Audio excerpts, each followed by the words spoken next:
반갑습니다. 팔찌구 성인성서연구 달콤한 시편 읽기반을 담당하는 이재겸 목사입니다. 이번 학기 목요 성경 공부 일정이 전체 16번으로 계획되어 있는데 그 가운데 오늘이 9번째 시간이어서 어느덧 이번 학기 성경 공부의 절반의 시간을 지나가게 되었습니다. 유튜브 온라인으로 진행되다 보니까 성경 공부에 참여하시는 분들과 함께 소통하지 못하는 많은 아쉬움이 있게 되는데, 말씀을 함께 공부하시면서 공부한 내용에 대해 궁금한 부분들이나 또 말씀을 통해 깨닫게 된 부분들을 댓글이나 또 카톡을 통해서 저에게 나눠주시면 제가 답변해 드리도록 하겠습니다. 이번 학기 오늘까지 포함해 남아있는 8번의 시편 성경 공부를 통해서 하나님께서 저와 여러분에게 말씀의 은혜를 더해 주실 줄 믿습니다. 오늘은 달콤한 시편 읽기 9번째 시간으로 시편 63편의 말씀을 살펴보도록 하겠습니다. 시편 63편은 회복을 갈망하는 기도문의 내용을 담고 있어서 초대교회에서는 시편 63편의 말씀을 매일 드리는 예배 가운데 공중 기도문으로 사용되곤 했습니다. 먼저 시편 63편의 말씀을 잘 이해하기 위해서 시편의 표제를 살펴보게 되면 다윗의 시 유대 광야에 있을 때라고 기록되어 있습니다. 먼저 표제에 기록된 대로 시편 63편의 저자가 다윗임을 알 수 있으며, 다윗이 이 시를 기록할 때 그가 유다 광야에 있을 때였음을 알 수 있게 됩니다.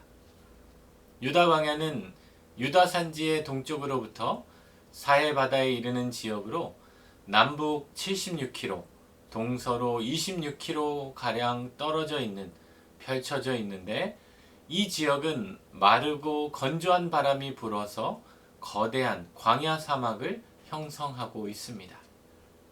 성경에 나오는 광야라는 단어를 가리키는 히브리어를 살펴보면 미드바르, 네게브, 아라바, 에레모스, 에레미야, 찌야, 에시몬으로 7개의 단어로 각각 곳곳마다 다양하게 표현되고 있는데, 이 중에 광야를 나타내는 대표적인 단어는 미드바르라는 단어로 말할 수 있습니다. 이는 뭐뭐로부터라는 의미의 미라는 히브리 단어와 하나님의 말씀을 가리키는 다바르라는 히브리 단어의 결합어로 하나님의 말씀이 있는 곳을 의미해 주고 있습니다. 또한 같은 어원에서 나온 단어 가운데 드비르라는 히브리 단어가 있는데, 이는 모세를 통해 광야에 지은 성막 가운데 하나님의 언약궤가 있는 지성소를 가리킬 때 사용하는 단어입니다.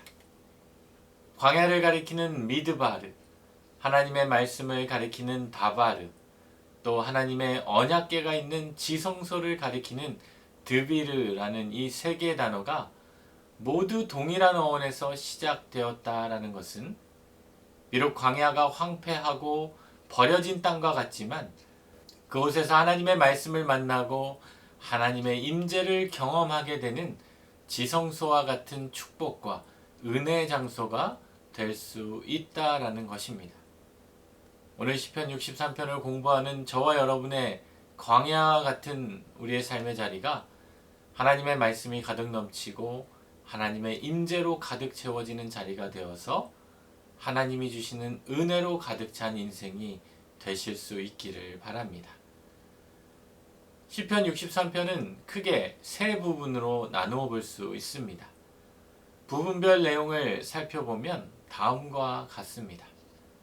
먼저 1절에서 4절은 마르고 황폐한 땅에서 하나님을 갈망하며 앙모하는 심령의 선언들, 또 5절에서 8절까지 말씀은 주님의 말씀을 묵상할 때 얻게 되는 그 기쁨의 선언들, 마지막 9절에서 11절까지는 주께 맹세한 자가 얻게 되는 구원을 선언하는 부분으로 나누어 볼 수 있습니다. 이제 본론으로 들어가 한 절 한 절을 읽으며 말씀을 자세히 살펴보도록 하겠습니다. 1절 말씀을 같이 읽어보겠습니다.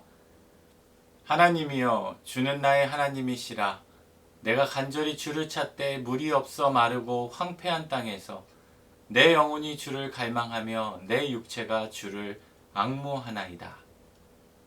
1절에서 다윗은 먼저 하나님이여 라며 하나님을 향해 간절히 부르짖고 있습니다.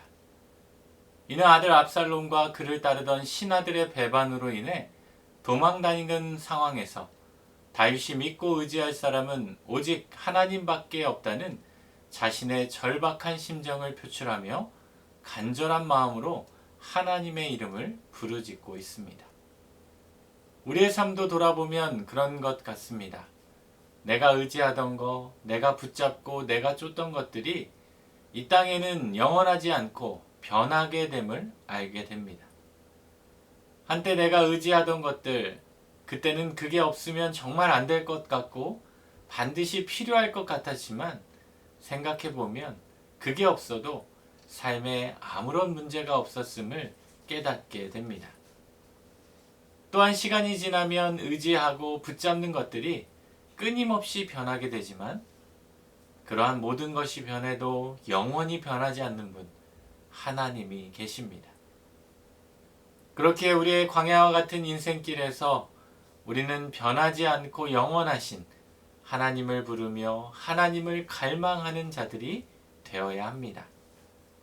다윗은 자신이 비록 아들의 반역을 당해 광야에 머물 수밖에 없는 초라한 신세와 상황을 경험하게 되어서 더 이상 아무도 의지할 수 없고 누구의 도움도 받을 수 없는 상황에 처해 있었지만 그런 그를 알아주고 도와주실 하나님이 계심을 믿었기에 그 광야의 자리에서도 하나님을 간절히 찾게 되었습니다.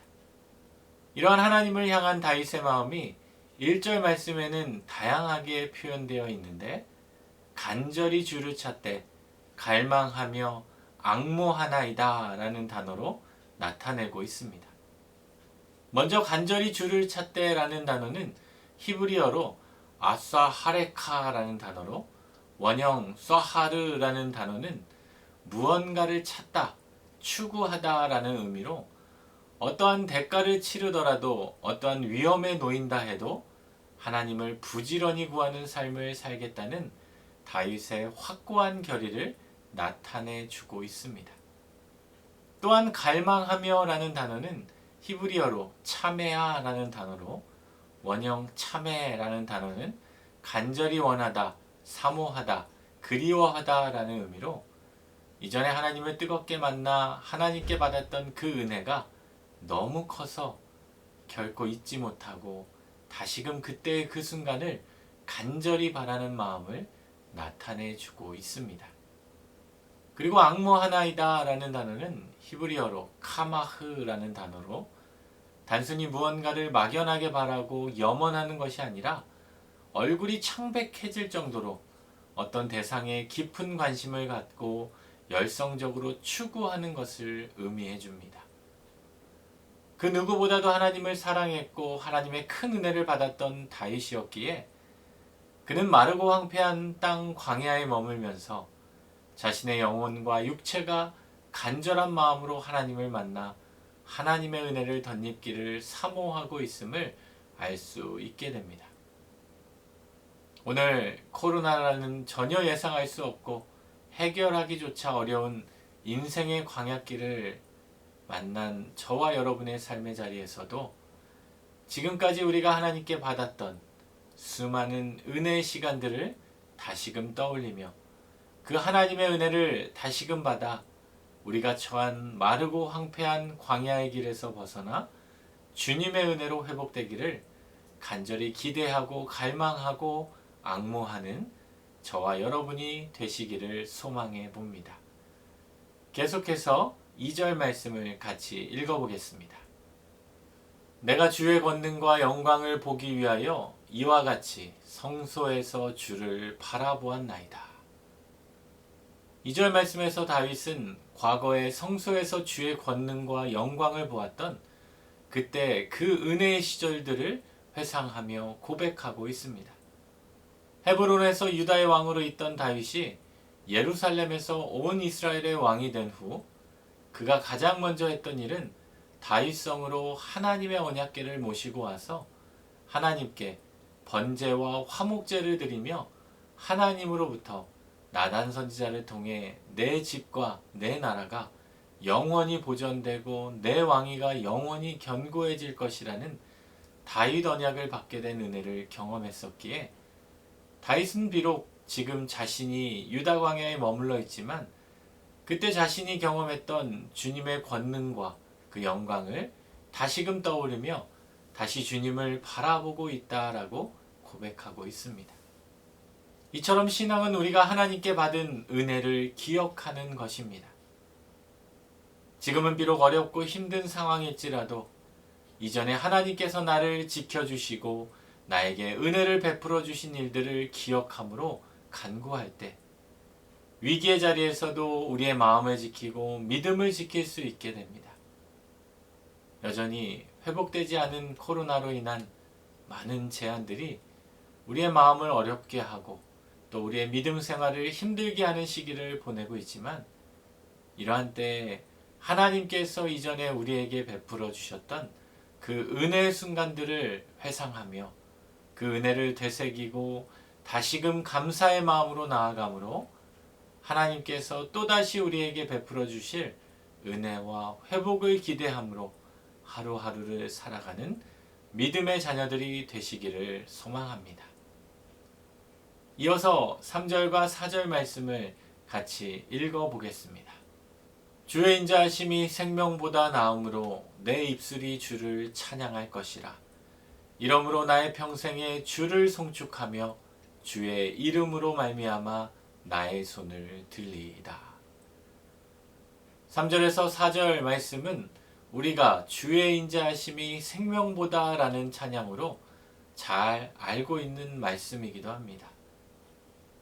우리가 시편 말씀을 함께 공부하면서 각 시편들마다 그 시편 말씀으로 만들어진 찬양들이 있었는데 이번 한 주간도 오늘 시편 63편의 말씀으로 만들어진 이 주의 인자하심이 생명보다 라는 이 찬양을 들으면서 우리를 향하신 주님의 인자하심을 송축하는 한 주간이 되시기를 바랍니다. 3절 말씀에서 다윗이 이야기하는 인자하심이라는 단어는 히브리어로 헤세드라는 단어로 창조주 하나님께서 피조물 되는 우리 인간에게 아무런 조건 없이 사랑하시고 은혜를 베풀어 주시는 하나님의 자비로우심을 의미하는 표현입니다. 그렇게 주의 인자하심이 생명보다 낫다라는 표현은 하나님의 인자하심이 생명 있는 모든 것들의 존재 이유이며 하나님의 인자하심으로 지금도 모든 생명이 지탱되고 있음을 고백하는 것으로 압살롬을 비롯한 다윗의 모든 대적으로부터 하나님께서 자기의 생명을 건져주시고 구원하실 것이라는 자신의 기대와 확신을 보여주는 것입니다. 이러한 기대와 확신이 있었기에 다윗은 3절의 마지막 부분처럼 자신의 입술로 여호와 하나님을 찬양하지 않을 수 없게 되었습니다. 우리가 하나님을 찬양할 때 예배 시간이어서 내 의지와 상관없이 찬양을 부르게 될 때도 있지만 또 어떤 경우에는 내가 하나님으로부터 받은 은혜와 사랑이 형언할 수 없이 커서 무의식적으로도 찬양이 나와 내 입술로 하나님을 찬양하지 않을 수 없는 상황이 있음을 경험하게 됩니다. 오늘 시편 63편을 함께 공부하는 저와 여러분의 삶 가운데에도 우리가 이미 하나님께 받은 수많은 은혜들을 구체적으로 생각하고 고백하면서 하나님을 소리 높여 찬양하는 복된 한 주간이 되시기를 소망합니다. 계속해서 4절 말씀을 보면 다윗은 앞에 3절에서 말한 이유 때문에 나의 평생에 주를 송축하며 주의 이름으로 말미암아 나의 손을 들리라 라고 하나님께 고백하게 되었습니다. 여기서 평생이라는 단어는 히브리어 하이라는 단어로 생명이라는 의미인데 사람이 생명을 가지고 살아가는 자신의 삶의 전 과정을 뜻하는 단어이기도 합니다. 다윗은 자신이 이 땅에서 생명을 가지고 있는 전 과정에서 주를 송축하겠다라고 고백하고 있습니다. 또한 히브리어에서 이름은 그 이름으로 불리는 존재의 본질이나 속성, 그리고 행동까지 의미하는 단어로 주의 이름이란 단순히 하나님의 이름 그 자체만 의미하지 않고 하나님의 거룩하신 성품, 그리고 그의 은혜로우심, 구체적으로 하나님께서 다윗에게 베푸신 그 은혜와 사랑까지도 함축하는 표현이며, 손을 들리라 라는 표현은 기도하리라 라는 표현으로도 볼 수 있는데, 히브리인들이 손을 든다 라는 것은 그들의 전형적인 기도 자세를 가르쳐 줍니다. 다윗은 자신이 하나님께 이미 받았던 은혜가 너무나도 크기에 자신에게 호흡이 있는 동안에는 여호와 하나님을 찬양하겠다라고 고백하는데, 이러한 다윗의 동일한 마음을 시편 마지막 말씀에서도 찾아볼 수 있게 됩니다. 시편의 제일 마지막 말씀인 시편 150편 6절에서는 이렇게 고백하고 있습니다. 호흡이 있는 자마다 여호와를 찬양할지어다. 할렐루야. 다윗뿐만 아니라 시편의 다른 저자들뿐만 아니라 오늘 저와 여러분들도 이미 하나님께 받은 은혜와 사랑을 받은 자들이기에 다윗의 고백과 같이 우리도 하나님께서 주신 생명으로 이 땅을 살아가며 이 땅에서 호흡하며 여호와 하나님을 찬양하는 믿음의 자녀들이 되실 수 있기를 바랍니다. 이어서 5절과 6절 말씀을 함께 읽겠습니다. 골수와 기름진 것을 먹음과 같이 나의 영혼이 만족할 것이라. 나의 입이 기쁜 입술로 주를 찬송하되 내가 나의 침상에서 주를 기억하며 새벽에 주의 말씀을 작은 소리로 읊조릴 때에 하오리니. 5절에서 골수라는 단어는 히브리어 헬레브라는 단어로 가장 살찐 최상의 부분을 의미하는 것으로 최상의 음식, 풍요로운 음식을 대표하는 단어를 가리키는데, 이어지는 기름진 것과 함께 다윗은 자신이 하나님께 받아 누리는 은혜를 골수와 기름진 것을 먹음과 같이 나의 영혼이 만족하여 최상의 것을 넘치도록 누리고 있다라고 나타내어 주고 있습니다. 여기에서 조금 놀라는 부분은 다윗의 상황을 볼 때 그는 지금 전혀 만족할 수 없는 상황에 있다라는 것입니다. 압살롬의 반역으로 인해 왕의 자리에서 쫓겨나 목숨을 구하기 위해 피해 있는 신세였는데 그가 무슨 은혜가 크다고 만족할 수 있었겠습니까? 사실 다윗의 상황만을 놓고 보면 그가 처한 상황은 1절의 말씀처럼 물이 없어 마르고 황폐한 땅과 같은 상황일 수밖에 없었습니다. 그래서 좌절하고 절망할 수밖에 없는 상황이었다라는 것입니다. 그러나 다윗에게는 이러한 수치와 절망의 자리에서도 자신의 인생을 구원해 주실 하나님의 은혜를 기대하는 마음이 흔들리지 않았습니다. 그래서 그는 수치와 절망의 자리에서도 자신의 삶을 지켜주실 하나님의 인자하심을 기대하며 믿었기에 그는 만족할 수 있게 되었던 것입니다. 그랬기에 다윗은 5절 마지막 부분처럼 나의 입이 기쁜 입술로 주를 찬송하되 라고 고백할 수 있게 되었습니다. 여기서 기쁜이라는 단어는 히브리어 레나노트라는 단어로 소리치다, 매우 즐거워하다, 크게 노래하다 라는 의미를 지니는데, 하나님의 한결같은 인자하심을 믿은 다윗의 마음의 기쁨이 소리를 치며 주체할 수 없을 만큼 큰 기쁨이었음을 알 수 있게 됩니다. 또한 6절에서 다윗은 침상에서 주를 기억하며 라고 말씀하고 있습니다. 피난길 유다 광야에서 다윗의 잠자리는 결코 편한 자리는 아니었을 것입니다. 언제 급습할지 모르는 압살롬의 군대를 경계해야 했고, 또한 빛이 하나 없는 어둠 가운데 야생동물의 위협과 추위를 견뎌야만 했던 자리였습니다. 그러나 다윗은 그 불편하고 험한 자리에서도 주를 기억하고 있었습니다.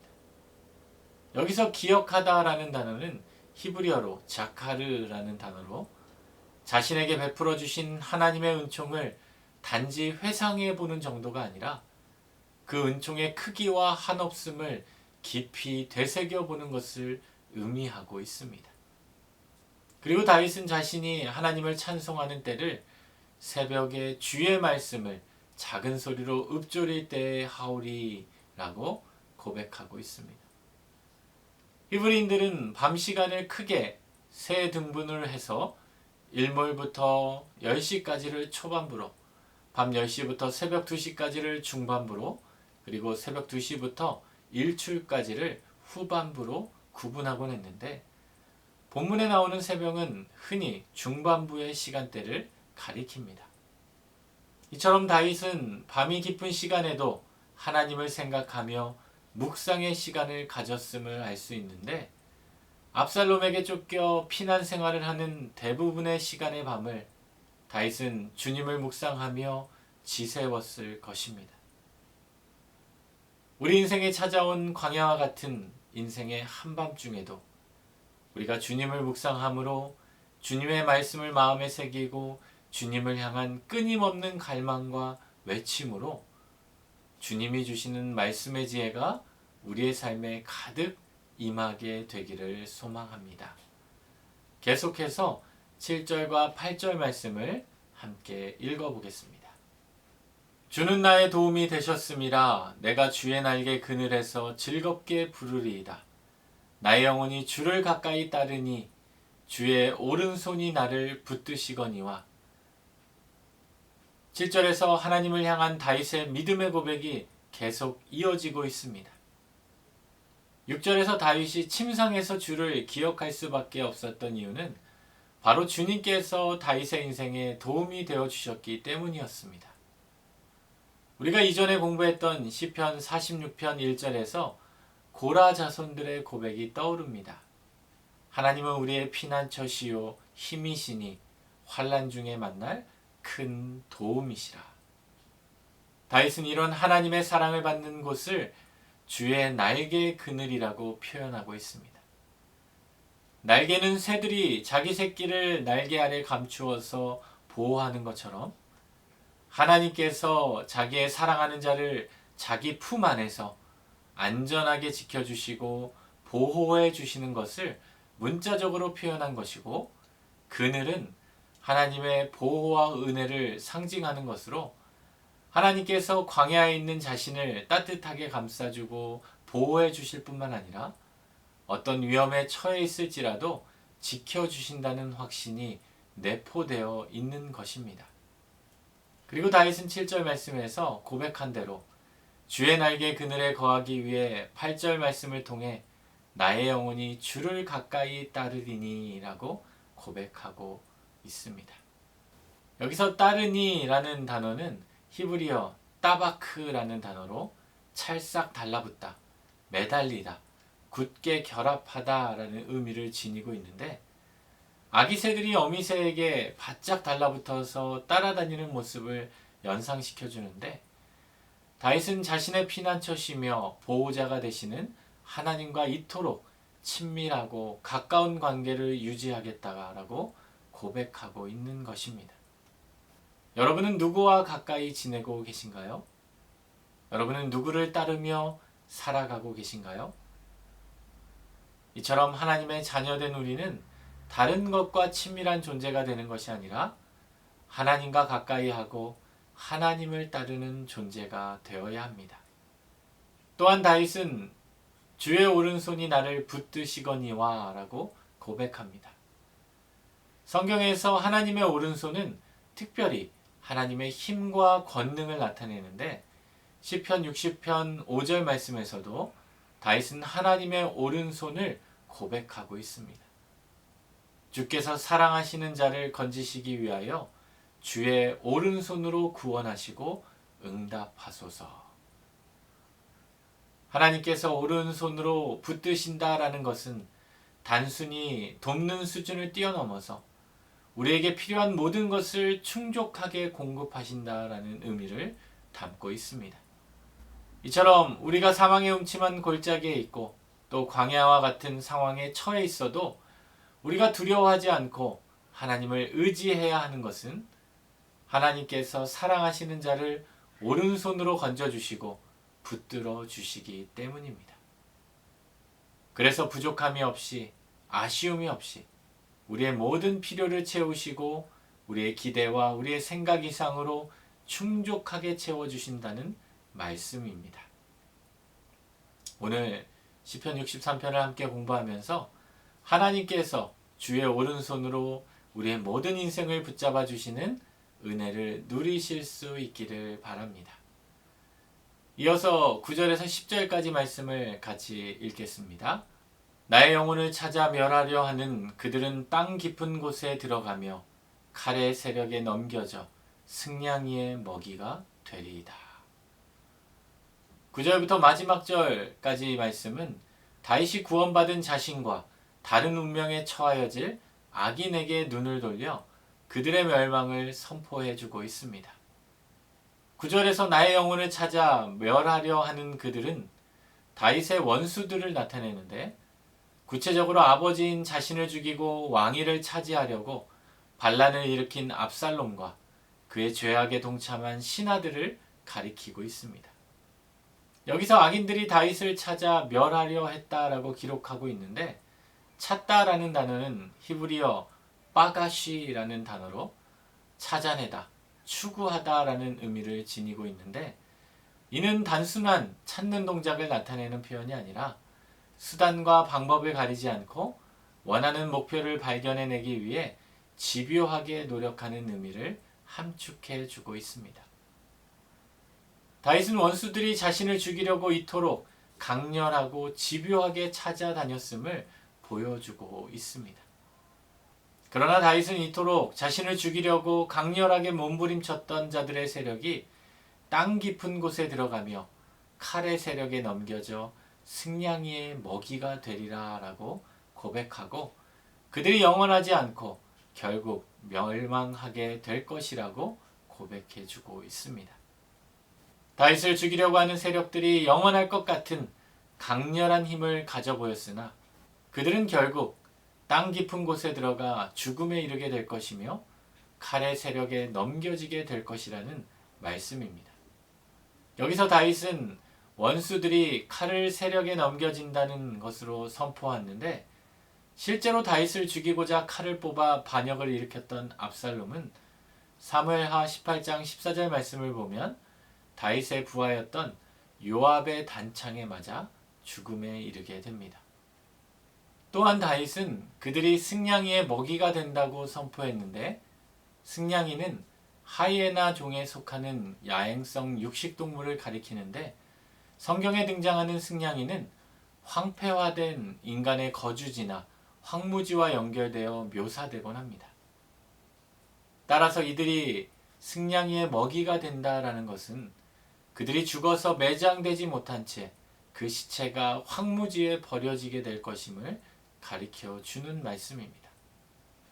그렇게 우리는 하나님의 자녀로서 비참한 인생의 결말을 맞이함이 아니라 인생을 주님이 주신 믿음과 지혜로 아름답게 살아감으로 아름다운 인생의 결말을 맞이하는 저와 여러분이 되실 수 있기를 바랍니다. 마지막으로 11절 말씀을 같이 읽겠습니다. 왕은 하나님을 즐거워하리니 주께 맹세한 자마다 자랑할 것이나 거짓말하는 자의 입은 막히리로다. 11절을 시작하며 다윗은 스스로를 왕으로 묘사하고 있습니다. 이는 비록 자신의 아들 압살롬을 피해 유다 광야에 머물러 있지만 자신은 하나님께서 세우신 왕이며 하나님의 은혜로 반드시 왕위를 되찾을 것이라는 확신에서 스스로를 왕으로 묘사하고 있습니다. 그리고 다윗은 자신만 하나님을 즐거워하는 것이 아니라 주께 맹세한 자마다 자랑할 것이나 라고 말씀합니다. 여기서 맹세한 자는 엄숙하게 서약한 자, 언약을 맺은 자로 다윗과 함께 하나님의 말씀대로 살겠다는 굳은 맹세를 한 사람을 가리킵니다. 마지막으로 다윗은 맹세한 자와 대조되는 자들로 거짓말하는 자로 묘사하고 있는데, 거짓말이란 헛되고 공허한 것, 속임수를 가리키는 말로 하나님께서 그들의 모든 입을 막고 그들의 모든 도물을 막으셔서 그들로 하여금 수치를 당하게 하실 것이라는 말씀이기도 합니다. 이처럼 우리가 시편 1편의 마지막 6절 말씀에도 살펴보았듯이 하나님께서는 무릇 의인들의 길은 여호와께서 인정하시나 악인들의 길은 망하리로다. 이와 같이 인도하신다라는 말씀입니다. 시편 63편을 마무리하면서 다윗은 이러한 진리를 잘 알고 있었기에 유다 광야의 도망자의 신세로 머물고 있는 그 자리에서도 그는 하나님만을 의지하고 하나님만을 찬양하며 하나님의 도우심의 손길을 기대하며 기다리며 기도하고 지내게 되었던 것입니다. 이제 지금까지 살펴본 시편 63편의 말씀을 정리해 보도록 하겠습니다.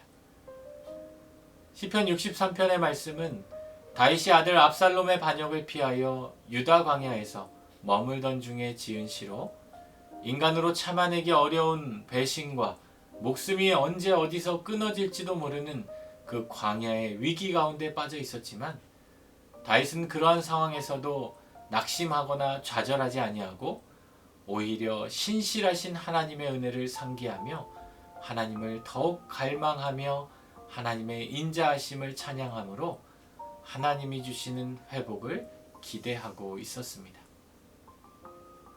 오늘 말씀을 통해 깨닫게 된 말씀을 간략히 요약해보면, 첫째로 광야에서도 하나님을 만나는 인생이 되어야 합니다. 내 인생에 찾아온 그 광야의 자리에서 하나님을 만남으로 하나님이 주신 말씀과 하나님의 임재를 경험함으로 그 자리가 심판과 절망의 자리가 아니라 하나님이 예비하신 은혜의 자리임을 깨닫는 인생으로 살아갈 수 있어야 합니다. 둘째로 하나님을 갈망하는 인생이 되어야 합니다. 이 땅에서 영원하지 않고 변하는 것을 기대하고 갈망하는 인생이 아니라 우리가 감당치도 못할 은혜를 주시는 영원하고 변하지 않는 하나님을 갈망하고 앙망하는 인생으로 살아갈 수 있어야 합니다. 셋째로 하나님의 인자하심을 믿는 인생이 되어야 합니다. 때론 우리의 인생이 물이 없어 마르고 황폐한 땅과 같은 인생일 수 있지만 그러한 상황에서도 우리에게 무한한 사랑과 은혜와 자비를 베풀어 주셔서 우리에게 골수와 기름진 것을 먹이시고 채우시는 하나님의 인자하심을 믿고 기억하는 인생으로 살아갈 수 있어야 합니다. 이번 한 주간도 시편 63편의 말씀을 함께 묵상하면서 우리의 인생의 광야에서 하나님을 갈망하며 하나님의 인자하심을 경험하며 우리의 입술로 주님을 송축하는 복된 한 주간이 되시기를 우리 주님의 이름으로 축원합니다. 기도하겠습니다. 사랑의 하나님, 시편 63편의 말씀을 공부하면서 우리의 인생에 찾아온 그 광야의 자리에서도 좌절하거나 낙심하거나 실망하는 것이 아니라 그 자리에서도 그 광야에서도 하나님을 만나기를 갈망하며 기대하며 바라는 저와 우리 모두가 되게 하여 주옵소서. 또 그 자리에서도 또 하나님의 인자하심을 기대하며 기도하게 하여 주시고 하나님께서 우리와 함께 하심을 바라보며 주의 이름을 송축하는 복된 한 주간이 되게 하여 주옵소서. 예수님의 이름으로 기도드립니다. 아멘.